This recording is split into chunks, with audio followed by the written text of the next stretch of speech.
Okay, 1 second here. Okay, so thank you everybody for coming.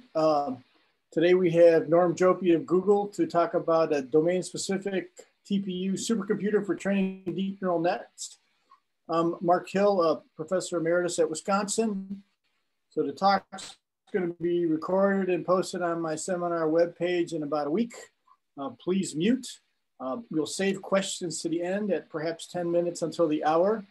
Submit questions via chat to everyone, and Norm is going to try to read them. At approximately top of the hour or after there's been some number of minutes of questions, we'll excuse everybody, but then Norm can stay for sort of more detailed hardcore questions. Okay, so Norm Jouppi is a distinguished engineer at Google. He got a Ph.D. from Stanford. He's been the lead architect on many multiprocessors. He's now the lead architect of Google TPU systems and computer architecture. He's well known for victim caches and stream buffers, as well as the cacti cache tool. Many patents and papers, Eckert-Mauchly Award, which is the highest award in computer architecture, and a member of the National Academy of Engineering. And since you didn't come here to hear me, you came here to hear Norm. Norm. Okay, thanks, Mark. And I'll just point out, I'm sure everyone knows you won the Eckert-Mauchly Award too. So yeah, an esteemed invitation. I'm happy to participate.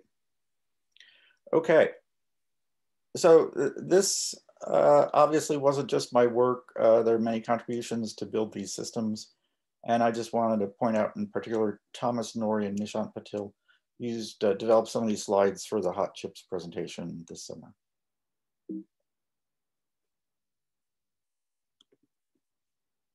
Okay, so I'll start out with the origin of the TPU, basically version 2, which is our training system. The requirements for training versus inference and how they're different, and a lot of the trade-offs and thought that went into the design of the systems. Finally, I'll show the systems and their performance in more detail. And if there's something, yeah, please feel free to send questions or comments via the chat, and hopefully that'll show up well. Okay, so starting out with TPU v2, we have to go back a little bit further to late 2013. The TPU v1 project started then. I started Google on September 23rd, and TPU is a tensor processing unit. It's an example of a domain-specific architecture, DSA. And a tensor is basically a multi-dimensional array. So it sounds impressive, but I think most of us have taken linear algebra kind of classes, or a lot of us have. The TPU v1 provided about 10x better perf TCO than contemporary alternatives. And what I mean by perf TCO is the end-to-end performance, so not the peak flops, not just the performance of the card, but the performance of a query coming into the server, going through the TPU card and coming out again. So that's a lot more challenging bar than just peak performance, because there's a lot of system components that also have to be tuned and optimized. The total cost of ownership includes power consumption, power provisioning, networking, the cost of having people come and fix hardware when it breaks. So the entire total cost of ownership, which is also a higher bar than just, for example, the purchase price or the CapEx. It was intentionally a simple to deploy PCIe card, so we could roll it out to the fleet quickly, but it only accelerated inference. And down on the bottom right, you can see the performance that was published in ISCA 2017 about the TPU versus CPU performance and TPU versus contemporary GPU performance. And I'm just going to adjust the screen here.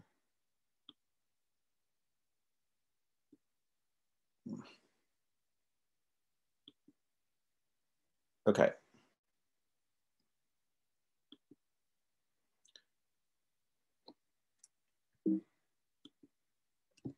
So in 2014, the TPU was being fabbed, and we realized that training capability was a limiting factor to producing models. Training is a much harder problem and much more complicated. And it was currently done on CPUs and had just started being done on GPUs with AlexNet and ImageNet. People thought a domain-specific architecture chip for ML training would be too complicated to build because of the complexity of the training process. So instead, we decided to build a DSA chip plus an entire ML training supercomputer built around it. So this is an example photo here of the first generation system, TPU v2. And in the center, you can see two racks with the accelerator trays. And the racks on the left and right, which aren't shown in some pictures, are the servers which are used as hosts for the system.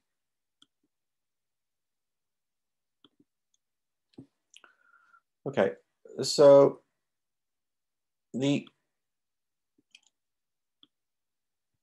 we go.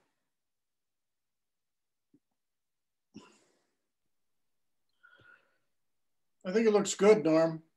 Yeah, sorry, I'm trying to read the slides and the pictures are taking up where it is. Okay, so the basic plan when we started the system was we didn't want to invent anything more than necessary. That's always a good process in general. And it was required to meet our aggressive schedule. The TPU team was only about 3x larger than the CDC 6600 team. And there's an interesting memo in computer history. There's a lot of interesting stories in computer history. This one is a document that's kept at the Computer History Museum on Thomas J. Watson's 1963 IBM memo on the CDC 6600. This is a subset of what he said. Last week, CDC had a press conference during which they officially announced their 6600 system. I understand that in the laboratory developing the system, there are only 34 people, including the janitor. Contrasting this modest effort with our own vast development activities, I fail to understand why we have lost our industry leadership position by letting someone else offer the world's most powerful computer. So since we have about a 3x larger team, we had about 100 people, hardware and software, and all aspects of hardware, software, plus deployment to work on this. As an aside, various people have given various hypotheses why IBM had problems in the space and CDC didn't. Depending on your background, you might suggest different things. For example, if you're involved in RISC versus CISC, you might say, well, 6600 was a RISC, 360 was a CISC. I think there's a lot of different factors that went into it. But now that we have the concept of a domain-specific architecture, the 6600 was really a domain-specific architecture for high-performance computing. It only had two data types, large 60-bit floating point values and integers used for addressing, and very limited other capabilities like for handling characters or anything. Where the 360 was designed from the ground up to be general purpose and address all applications. So there was that element of specialization which helped with the 6600 too. We had, during the design process, co-design from the compiler down to chip physical design. And the early XLA team, which basically XLA is the lowest level of software. It's basically like a software-defined instruction set with various operations defined in software, and those get translated down to the hardware. So that frees us from having to be binary compatible from generation to generation, and also gives the compiler more flexibility about how it implements those operations. So they were part of the design team, and we designed the design to be flexible and support those capabilities. So what we did is we started from a typical vector CPU architecture and added matrix operations. That's similar to how the Cray-1 extended previous scalar machines with vector operations. And I'll show a slide in a slide or two on that. The advantage is you start with an architecture type having compilers and you add stuff. So you can get the basic stuff that you didn't add working right away. And then you just have to add the other things. there's a lot of known compiler techniques for handling matrices, blocking, loop unrolling, stuff like that. And we were able to leverage those. This is in contrast to some startups which had very creative hardware ideas, and then when it came time to hire a compiler team, the compiler team had a significant challenge in getting a high performance or even any performance of the new architecture. We also connected the chips with a very high bandwidth torus, and we implemented non-coherent distributed shared memory. So one thing you'll notice is we tried to leverage a lot of learnings from the history of computer systems in this design process. Because if people have good learnings, you don't want to reinvent the wheel or invent something that isn't as useful as a wheel. So the specialized interconnect, because it's like a memory interconnect, it has much higher bandwidths and lower costs than a data center network like Ethernet or InfiniBand. It's similar to the Cray T3E, but even simpler. For example, there is no read instruction on the interconnect. You can only write. So it's kind of like the joke about a write-only memory. The other chip that you're writing into can read it, but it's only one direction of communication over the network, which is about as simple as you can get.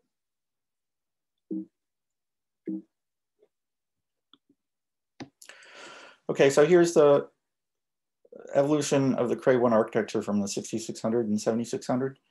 If you look at the block diagram of the machine, the part in the bottom of the figure looks very similar to the 6600 and 7600 machines.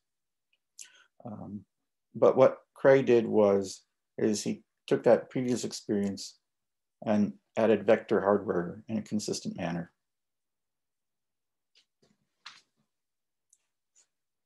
So we tried to do the same thing, but we just started with a vector machine and added matrix functionality. So just an aside about tensor processing and over computers history. So the universe is built with tensor fields, and Einstein's general theory of relativity is expressed in tensor mathematics. So tensors are part of the fabric of the universe. And when computers are used to simulate various problems in physics and in the real world, they have to deal with tensor problems. And even starting since ENIAC, ENIAC's mission was computing artillery tables based on ballistics versus temperature, wind speed, direction, etc., altitude. So early computers tried to accelerate matrix operations with multiple scalar issue. This was the case in the IBM ACS project, which involved up to a peak of 200 people from 1961 to 1969 without resulting in a product. The 360 instruction set is not easy to do multiple issue in, especially when you have technology from the 1960s. But they invented a lot of forward-looking architecture and microarchitectural techniques. Cray was more successful accelerating tensor problems with vectors with the Cray architecture in the 1970s and a long line of follow-ons like the XMP, YMP, C90, Cray2. Only recently, thanks to Moore's law, have we been able to build machines that can natively operate on 100 by 100 or larger matrices in a single cycle, albeit at lower than FP64 precision. TPUs are just one example of those. Okay, now I'm going to talk about the requirements of training versus inference. They're very different problems. Starting out with inference on the right, the number of operations per solution is not too bad, like 10 to the 8th for one of our benchmarks that I'll be talking about later, a multi-layer perceptron model 0. But what is a requirement is we need actual latency for the application of 7 to 10 milliseconds, because we want to provide very responsive service for our users on the internet, and there's also internet delays that we have to account for. The inference devices have to be placed in many locations worldwide to reduce the server latency. You can't basically, serve someone in Australia from a US location, for example. You want it to be close by and reduce the travel time based on the speed of light. There's modest real-time user input. One of the simplest examples is you just type a search query with a few words, that's a few characters, or a translation request. And the goal for inference is perf TCO at a specified latency. And I'll talk more about that later. Training is a much larger problem. So if you look at the operations per solution, the amount of operations needed to train model, it's more than 12 orders of magnitude higher than that for running one inference. Moreover, the operations tend to be higher precision, needing at least FP32 accumulation versus inference. Many solutions use small integers. The solution latency can be hours or days. Because the data size is petabytes, we don't have petabytes copies of data that's petabytes in size all over the world. We have them in key locations, and so you only have to basically place the training machines where you have the large data stores. And for metrics, it's perf TCO, but rather than latency, because it takes a long time, it's more of a capability play. So can you make the model larger? Does it run out of memory? Things like that. So one might think these are very different problems. Do we need different architectures for training and inference? And many people have gone down this road, but we decided no. And in the rest of this talk, we'll show you how to support both with the same domain-specific architecture. Okay. So at Google, we have some different inference goals than you might have, for example, if you were a self-driving car company or maybe an embedded location or something like that. One of the key things is that we want to support high velocity new model development. And in order to do this, we've coined a feature that we call WittyWiz. What you train is what you serve, which is a little play on WYSIWYG, back from the old days of graphical user interfaces. But for us, what that does is it allows us to move from training to serving in minutes, not months. And it leverages our biggest investment, which is models and software. We have those 100 people working on the hardware and low-level software, but there are many thousands of people working on models and their deployment. And so we want to make it easy for them to deploy new models. And that's where the biggest investment is, in those people. We also needed to support many inference models on one device, which is something that's not talked about much. And I'll have a slide on that. We need to serve models with the required latency goal. We call it SLO for service level objective. So just like any organization, we have our own acronyms. We have a lot of them. And we want to provide low TCO without sacrificing flexibility. One interesting thing is that if you have lower latency than required, you're actually probably wasting resources. You might be running the chip at a higher clock frequency at a higher voltage than you need to and wasting power, or you've over-designed in other ways. So what we want to do is just barely meet the service level objective. And it doesn't make sense to be 10 times faster. Combining all these things, we can have a rapid rollout of new product capabilities. Okay, so here's WittyWiz. I happen to have, our family has a golden retriever, so I like to use them in illustrations. If you train a model to look for golden retrievers and you deploy it, but you have to quantize the model and other things, you might find a lot of golden retrievers, but you also might have some false detections like this black lab. That's kind of an extreme case, but it'd probably be some other brown lab or something. So that's not WittyWiz if we get something wrong. Besides this accuracy, WittyWiz also has some more subtle but very important features when rolling out at scale. One is performance correlation. So if it trains well, inference on the same core, TPU core, should work similarly. So you don't have to worry about missing your SLO targets if it trained in the SLO. Another really important thing is the same exception behavior. If it trains well, inference shouldn't cause an exception. So what we really don't want is, you know, a different software and different architecture on inference. It works on training, you deploy it, and then you get stuff crashing all around the world. That's would be a really bad day. So having the same exact exception behavior is very important.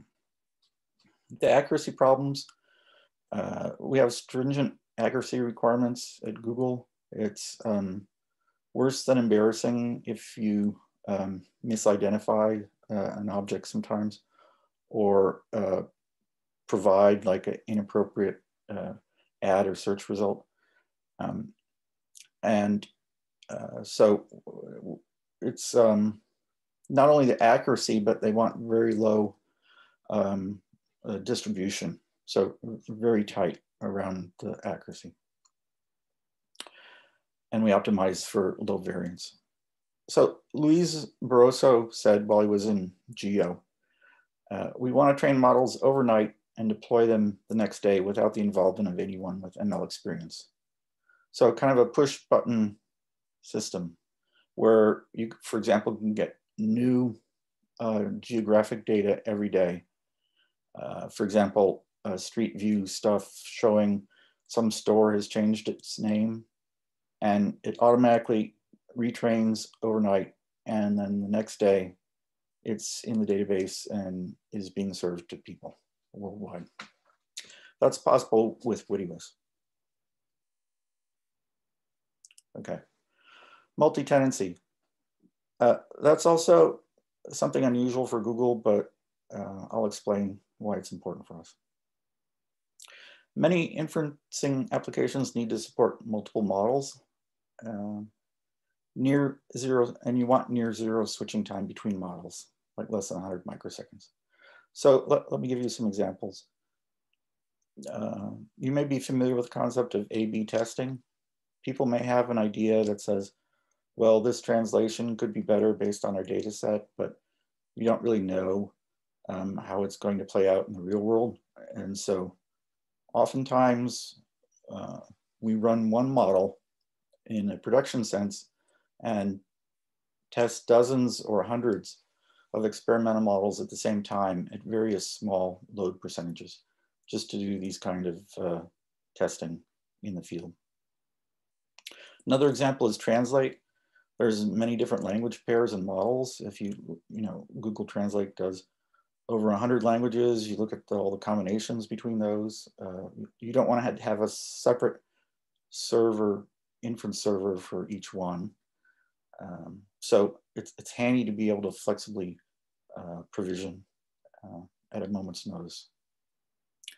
And also, we'd like to share TPUs among multiple customers to use the fleet more efficiently. Maybe no one wants to translate today, but everybody is searching for the latest hot pop album. Okay, so this obviously poses challenges for SRAM only inference architectures, which there are a lot of being developed by startups, because loading parameters from the host when switching between models is quite slow. You're limited by PCIe speeds. Instead, we have high bandwidth memory, which is on the order of a terabyte per second to enable seamless switching. PCIe Gen 3 is, like 16 gigabytes a second. Yeah. So that's quite a big difference. It's almost 2 orders of magnitude. Okay, another thing when designing computing systems is you don't want to make a kind of common error of just looking at older benchmarks and assuming that's what the workload is going to be in the future. It's kind of like driving a car forward by looking in the rearview mirror. So you have to aim ahead of the moving target, which is the market. So here are some examples of image model size over time. I'll spare you all the details in the fine print, but what we've seen is 10x model size growth every 4 years. So that's about 78% per year, which is a pretty high rate. That's much higher than Moore's law. And we don't really see any natural limit to the model size. You've seen in the press, like Microsoft's GPT-3, which is 173 billion parameters. G-Shard, from Google, there's a multilingual neural machine translation model with a mixture of experts that has 600 billion parameters. And as they increase the number of parameters, they keep getting better results. So there really is a demand for a long time for more memory. This runs into a little problem when you look at on-chip SRAM scaling trends. The red line is the scaling that's cumulative ideal scaling based on lithography. And the logic scaling is actually pretty similar to that, although I haven't plotted logic scaling. Unfortunately, the SRAM cell size was scaling pretty well until 60 nanometer generation. And then it started diverging. You'll see a big separation from the curve when FinFETs were adopted, because in the old days, you were able to have more complex geometry for transistors, but now with FinFETs, they're very regular, like Venetian blinds. And it makes it less area efficient to build SRAMs. As we're seeing even smaller features like 7, 5, and 3, SRAM scaling has basically stopped. This is publicly available data from Wikichip, so it's not any big secret. The net result is that on-chip SRAM has not scaling much at all recently, and there's a 10x gap between that and logic transistors. So logic is getting cheaper and cheaper, and SRAM is not. Getting back to moving ahead, aiming for ahead of the moving target, it typically takes more than 1 year for design, more than 1 year to deploy at scale, and you'd like a service lifetime of at least 3 years or 4 years. That's typical depreciation schedules. So scrimping on memory can be one of the easiest ways to reduce the initial purchase cost, but memory requirements have grown incessantly since the first computers. And one of the continued lessons that people learned was not having enough address bits when they designed computing systems. So EDSAC had 1 kilobyte of memory. Bill Gates was rumored to have said 640 KB ought to be enough for anybody, but he denied that, and there's no hard evidence that he actually said that. It was just attributed to him like that. Yeah. And at current rates in the next 5 years, model memory requirements could grow by, at that rate, 75%, 16x. But on-chip SRAM isn't scaling. So we need a real memory hierarchy like a DRAM that's off-chip. And in our case, it's on-chip SRAM plus off-chip high bandwidth memory. Adequate memory provisioning raises costs in the near term. If you run benchmarks on an old machine with small memory and you have a new machine with much larger memory, the benchmark is not going to run faster because you've provided, say, 16x the capacity of the memory. So this is a harder sell in terms of system development. You have to get people to understand that you don't want to design a machine that's going to be obsolete by the time you field it. So, but paying this extra money up front increases the useful lifetime dramatically and is net positive ROI. Okay, let's talk about some implementation trade-offs. SRAM, we've seen it isn't getting denser. It's also consuming more power. If you look at the data from the 2014 Mark Horowitz ISSC keynote, we see floating point multiplies, just FP16 is that you might use for ML 1.1 picojoules, whereas SRAM 8 kilobytes, which is not a lot of memory, is 10 picojoules to access. Now, that's a 64-bit access, so if you have unit stride and you're doing 16 bits, you can get 4 operands for that, so that's only 2.5 picojoules compared to 1.1, but it's already more power to read it out of the memory. And you see that the add is less than the multiply, so it's not going to be a problem either. Since 2014, the computation has gotten 3x cheaper, but the SRAM is still about the same cost in power. One way to think about that is since SRAM hasn't gotten any smaller, the wires haven't gotten any smaller, you have to communicate over the same distances. And so it's not surprising that SRAM power is not going down since it's not scaling. Since the logic is scaling so much more, 10x more, it's getting a lot cheaper in terms of power.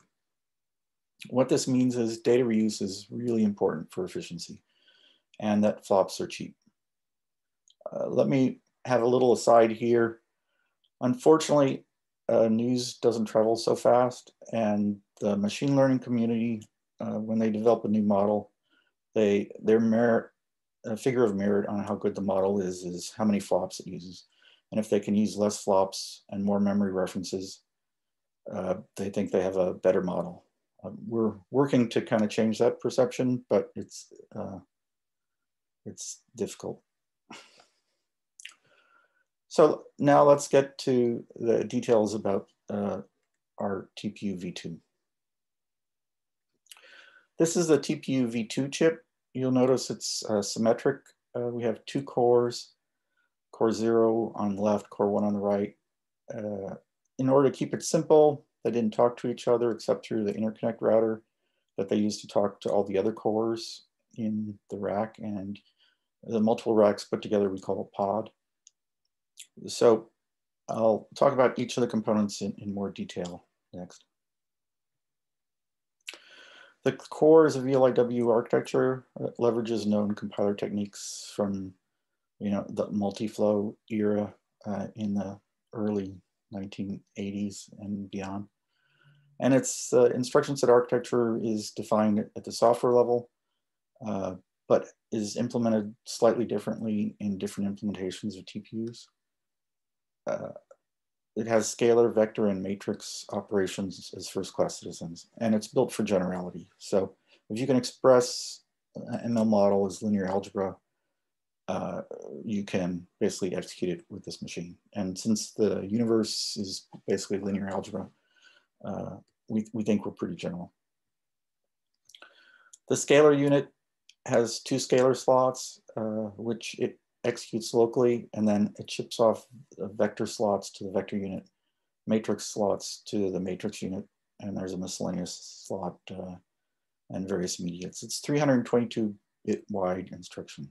The scalar unit performs the basically integer and addressing calculations. It's kind of like the A registers in the Cray machines. The TPU core vector unit is shown here in exploded detail. So it has multiple lanes. Lanes are basically, instead of executing vector operations as purely in a pipeline as a Cray-1 did because it didn't have a lot of hardware, subsequent implementations of vector machines, for example, like the C90, they had both time and space replication. And so the lane is taking some of the time replication in the vector and turning it into space replication. Since we have a lot of transistors to use, they keep scaling. So some of it is done in pipeline form, some as parallel. What's new with the TPU is that we have a matrix multiply unit. It's 128 by 128. I'll get into reasons why we chose that size in a bit. And the numerics are, it does a B float multiply, without throwing any results bit away from the multiply, and then does float 32 accumulation of those. Why 128 by 128? If you look at the red curve, that says what our operational intensity is, the operations per operand ratio. And the larger array you have, like the 256 by 256, for example, you use each operand that you fetched out of memory 4 times more than if you had 16 smaller 64 by 64 arrays. That's because once you fetch it, it goes through the 256 cells of the systolic array instead of just 64. On the other hand, it's harder to use a 256 by 256 array because some operations might not be that wide, some matrices might not be that wide. So the utilization ratio is shown by the blue curve. So what we did was we kind of picked the Goldilocks size with not the most operations per operand ratio and not the best utilization ratio, but a happy number in the middle with our 128 by 128. And then finally, there's other things that are very common when you do matrix processing, and we have dedicated hardware units to support those. There's a transpose reduction and permutation unit, and then there's also a cross lane unit, which does arbitrary shuffles. The memory system loads and stores against SRAM scratch pads, so all the timing in the TPU core is deterministic and known, which simplifies the design of the control logic. And we access HBM and also other chips in the pod through DMAs. And then we wait for sync flags. Speeds and feeds is a common thing when thinking about computing systems. What we've done on this diagram is the width of the lines connecting various blocks are proportional to their bandwidths. So you can see the TPU core has a very high bandwidth connection to HBM. It has even higher bandwidth internally with the VPU, but we're not showing that. The next lower bandwidth is to the interconnect router, which is, you'll see in the center of the chip. Lower after that is the interconnect links to other chips. And then finally, the PCIe is the lowest bandwidth. We have a non-coherent shared memory interconnect, and it's a 2D torus. So we have an on-die router with 4 links. It's really handy to have the router on chip because if we had a separate router chip, then you'd have to have 2 tape outs and you have to get 2 things working at the same time. So here it can be designed together, and we can do design verification of both of them together naturally when it's on one die. And plus it also simplifies the board design. We have 500 gigabit per second links, which you'll notice is higher than, say, Ethernet or data center networking.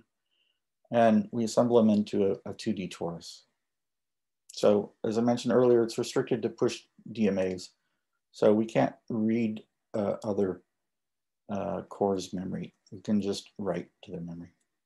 Since all the cores are programmed together by a high-level framework like TensorFlow, PyTorch, JAX, it's coordinated at that level.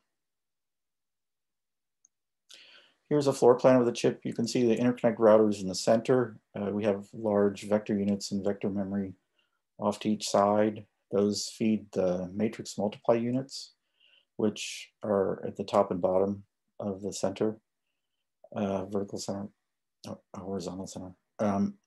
And they're quite small, even though they have very high compute. Then we've got HBM interfaces and the actual SerDes to the interconnect other chips in the corners and on the sides. So what about TPU v3? Well, here's a neat animation that Thomas put together where we can show how we developed a TPU v3 from starting with a v2. So we have our 2 cores and interconnect links, and you saw the matrix multiply units are not very big. So We had room for doubling them up in the TPU v3 with some better layout and design. We increased the frequency by 30%, again, with some more design effort. 30% higher bandwidth to HBM, because HBM got faster between the one product and the next. It also got higher capacity. So we had 4 high HBM stacks in TPU v2, and we have 8 high in v3. We have 30% higher bandwidth on the links using the same SerDes, but we have better signal integrity. And 4 times the number of nodes because we have water cooling, so we can fit twice the number of TPU chips per rack. So voila, that makes a TPU v3. You notice this is all kind of incremental and evolutionary, and that's intentional because, again, we didn't have a very large design team. A lot of people were busy bringing up TPU v2, so we didn't have a lot of people to work on TPU v3, even less than the 100. Okay, let's talk about systems and their performance. Okay, again, we're designing a supercomputer with shared memory interconnect.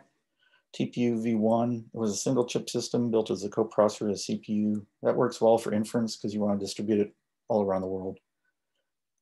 The v2 and v3 are ML supercomputers. Multi-chip scaling is critical for training times. So a single TPU v2 chip would take 60 to 40 days for one of our production workloads. And so you certainly wouldn't be able to train overnight and deploy the next day with that training time. Here's some pictures showing the board on TPU v2. It was air-cooled. And then we have 2 racks there for 256 of them in the v2. v3, we have water cooling with those gray hoses there and copper cold plates. And we can stack twice as many TPUs in each rack that way and get 1,024 in 8 racks. On v2, we had 11.5 petaflops, and the v3 gives us over 100 petaflops. And one thing, just going back here, for the latest MLPerf training results, we've actually put together, wired together with a larger tori, 4 of the v3 supercomputers to get the training time on several of the benchmarks, MLPerf benchmarks, under 30 seconds. Here's an overview of the architecture. We have a general 2D torus there, and we use synchronous parallel training.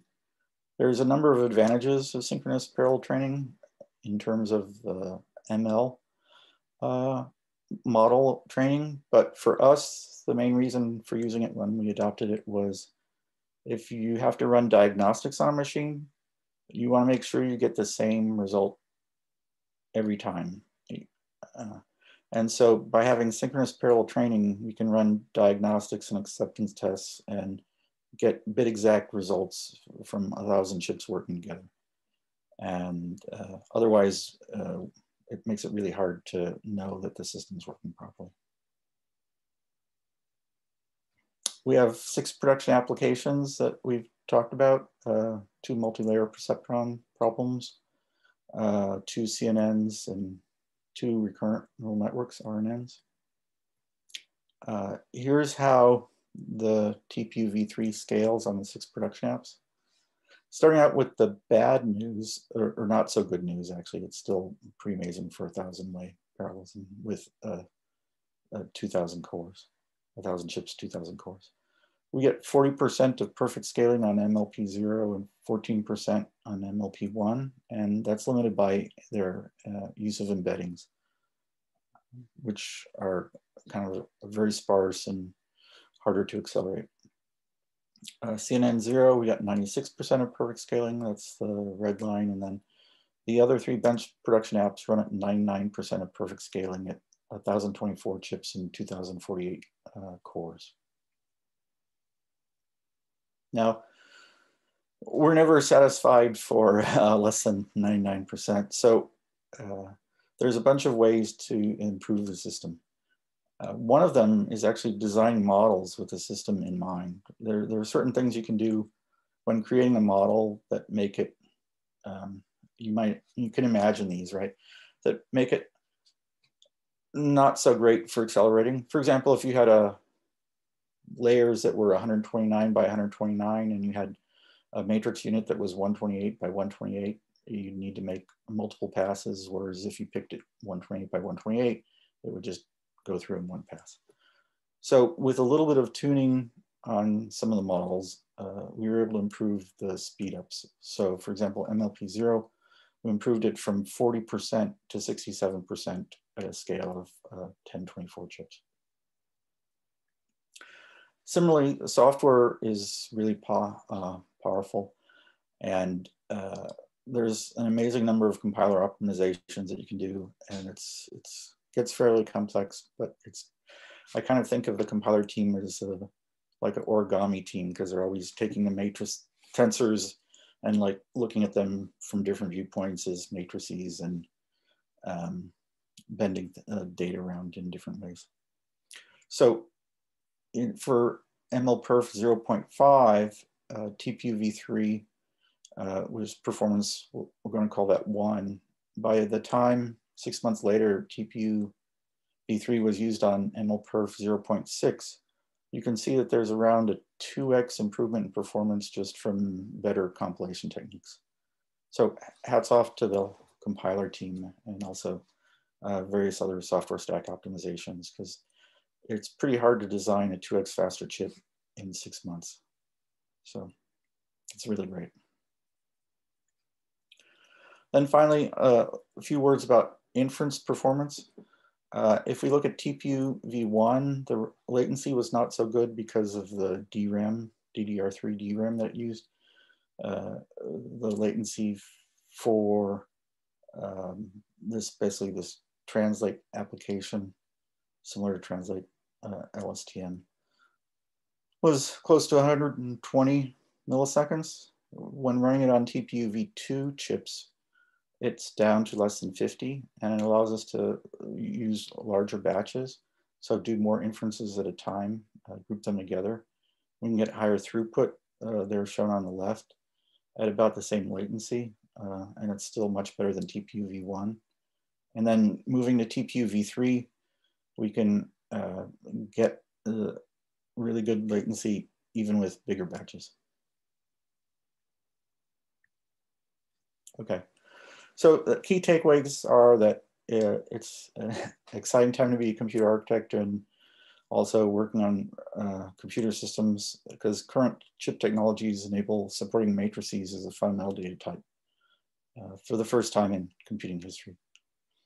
When designing a new architecture, it is important to learn from the lessons of past software and hardware, not to repeat mistakes, and to learn from successes. And a key thing for us is using the same hardware and software for both training and inference, what we call WIS, to support reliable, accurate, and high velocity model deployment. So let me just end with some references, and then we can open it up for questions.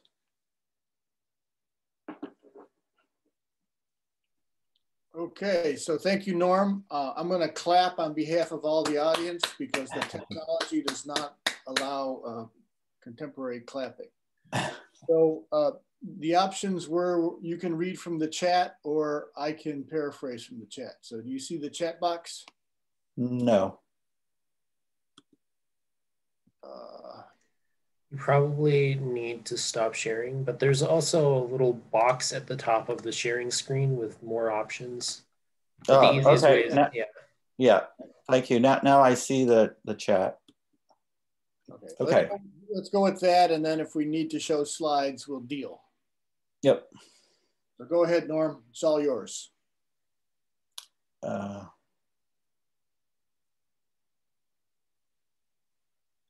Okay, so I think everyone can see it. Matt Sinclair, 10x faster didn't provide much benefit. So I think the workloads will keep the same real-time deadlines because that's what we want to make for a responsive user thing. But what we see is, you know, the model's getting much larger, having much more parameters, and then they have much more compute. So being 10x faster, yeah, we don't need to be 10x, I think I understand it now. 10x faster than the service level objective. So if the service level objective is 7 milliseconds, it's actually kind of a waste if you're at 0.7 milliseconds.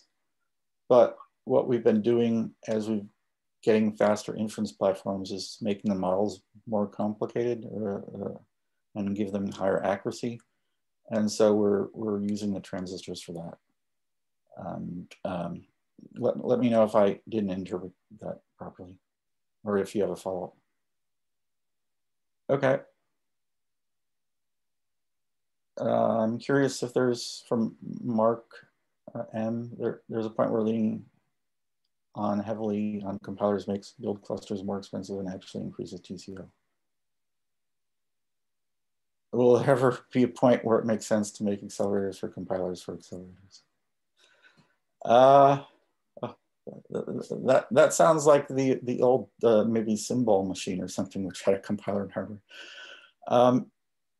I don't think so. I mean, there's some parts of compilation can be parallelized, and you know, especially on the training side, if we're going to be running a model, you know, for hours or a day, you know, spending a half hour to compile isn't that horrible. So, but we do get, yeah, some user concern about that sometimes. Got it, thanks.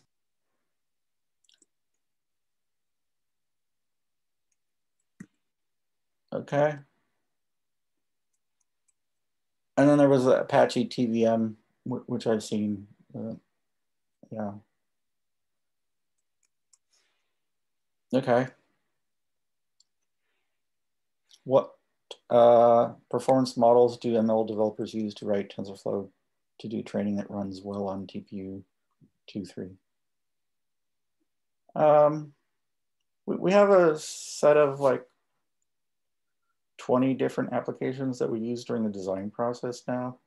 And we do kind of a weighted average of those. Kind of like I understand what is done at like Intel and AMD, where they have even more applications and they do a kind of weighted average based on their number of customers in that segment.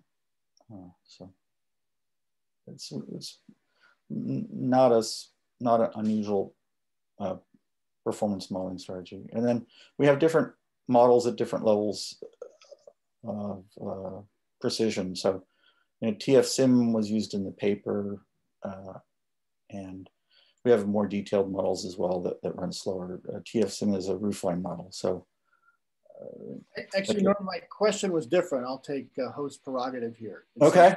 I'm an ML developer. I want what I do for a living to run well in a TPU. What, if anything, from the hardware should I understand to make that happen? Because I don't like to understand much hardware as an ML person. Yeah, I think the one thing that, most important thing, sorry I didn't get the drift in the first place, is that flops are free and memory is expensive.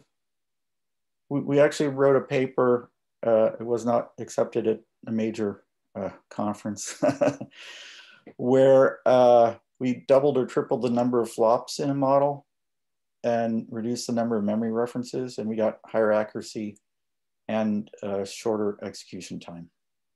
So right now the community's headed off in this direction of we have to save flops at all cost, and it doesn't matter how many memory references we generate. So if we can try to steer that away from that objective, that would, or goal optimization function, that would be good. Is that better? Yep, perfect. Okay. Given the near linear scaling you're seeing, what sort of ML problems do you think academics should be looking at? That's a really good question. I think lately in the last couple of years, with the faster hardware, the ML researchers have had it kind of easy. I'm not a ML researcher, so I guess I can say that. But, you know, they've been taking basic models like BERT and just making them bigger and bigger and bigger. And so that's okay if the hardware supports that, but that's not going to work forever. And so I think the models can get more sophisticated. One step in that direction is, you know, like the G-shard mixture of experts paper, where we have these more sophisticated model structures that are actually learned as part of the training process. I think also neural architecture search is a very interesting area. And you can try to do searches for models that run well on your system, whether it's a GPU, CPU, whatever, as opposed to just thinking about counting flops. Okay. Oh, I'm getting lots of questions. ML activation functions are executed in the VPU. So, you know, you do a matrix operation, you get a result matrix, and then you basically run that through the VPU to do the functions. And we don't support any particular functions in general. It's kind of like a Cray or general purpose thing. You can build whatever function you want from the primitives like multiply, add, trigonometric functions, reciprocal, square root, reciprocal, those kinds of things. Exponential, log. We provide the standard numeric things, and you can build whatever you want. So what's interesting is a lot of folks are using in the past ReLU, but ReLU is pretty like a pretty coarse hammer. You know, it's linear, and then it's basically 0 instead of being negative. And recent research has shown that if you do something a little more sophisticated, you can get better results. So I think as going forward, we're going to see less ReLU. ReLU's very common in image models because in cheap accelerators, you know, in embedded applications, you don't want to do trigonometric functions and stuff, but yeah. Oh, Miko, should we teach our students VLIW concepts again? I mean, VLIW has always been there in signal processing, right? Like the TI signal processing chips. So I don't think you should spend a lot of time on it. Just people should be familiar with it. It's, yeah. And then Mark M, you mentioned to try to keep previous learnings in mind. What additional things you've learned about hardware system design that others should keep in mind? I think one of the big things, when I've tried, looked to hire people over the years, is I think whether it's hardware or software, having the experience of implementing a major system really gives you a respect for complexity. And I think everybody should have some experience designing, you know, either software or hardware, a complex system. Because like, for example, in hardware, adding another bit of state can, you know, double the amount of design verification potentially that you might have to do depending on where it is and stuff, and what the hardware is. So it really helps to keep things simple. I think that's both true for hardware and software. Also, flexible and general purpose. Like getting back to the ReLU thing, we decided not to implement specific things. We just gave people a really handy set of tools to work with. So the network fabric within the TPU. Yeah, we like to call it an interconnect because when we say, and I'm not saying this is a bad question, but just we get that question a lot. To try to differentiate from a network, because we basically don't have any protocol, we just write bytes. on another chip as if they were our own memory. So yeah, that's one of the things that makes it so cheap. Also, we just have many wires in parallel.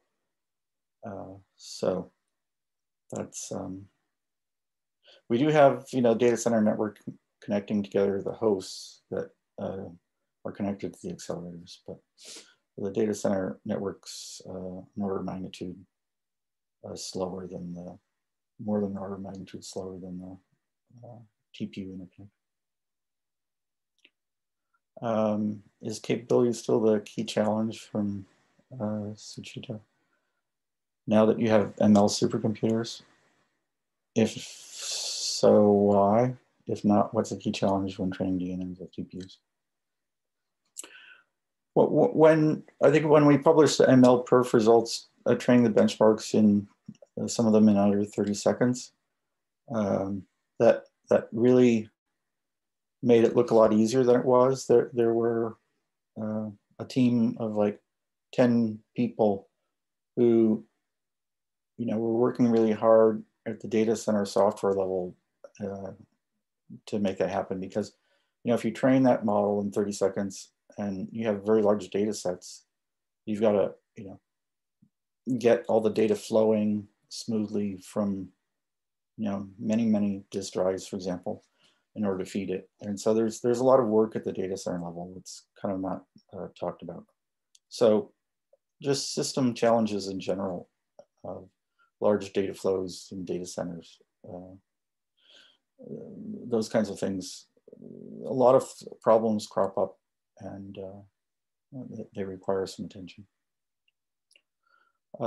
So from Tarun, bfloat 16 is great for ML, but was support for data types such as int8 considered? Yeah, so we've been adding support for other data types as we go along. So, and then, all the operations in the VPU are actually done in FP32, since that's what the output is. It's only the input is basically rounded to bfloat 16 because the multipliers are quadratic in size with the size of the mantissa.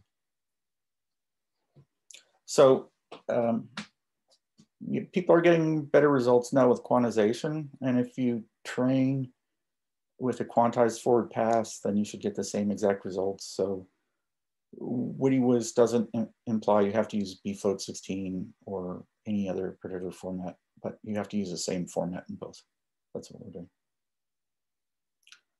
Okay. Oh.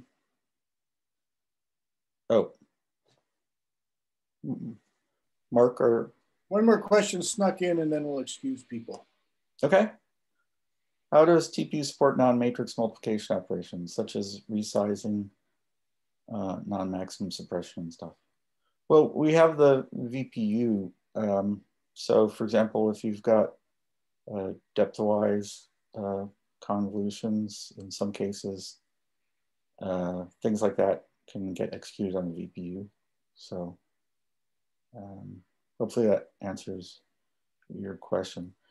I mean, those things run at obviously slower peak flops, so that's why peak flops is not that great of a metric. But if you have high bandwidth in the rest of the machine as well, those can be done at reasonable speeds. Okay, thank you, Norm, for a great talk and a great series of questions. And I'll give you one more round of applause. Not as thrilling as if you were here and could have fried cheese curds. Oh, wow. I'll have to come back when, yeah. So that concludes the sort of, auditorium part of the talk.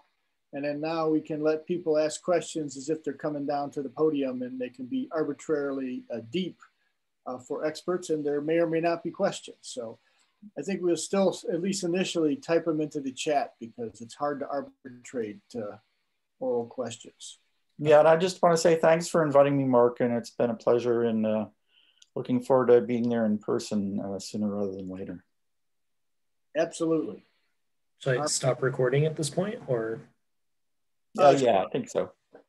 Stop recording.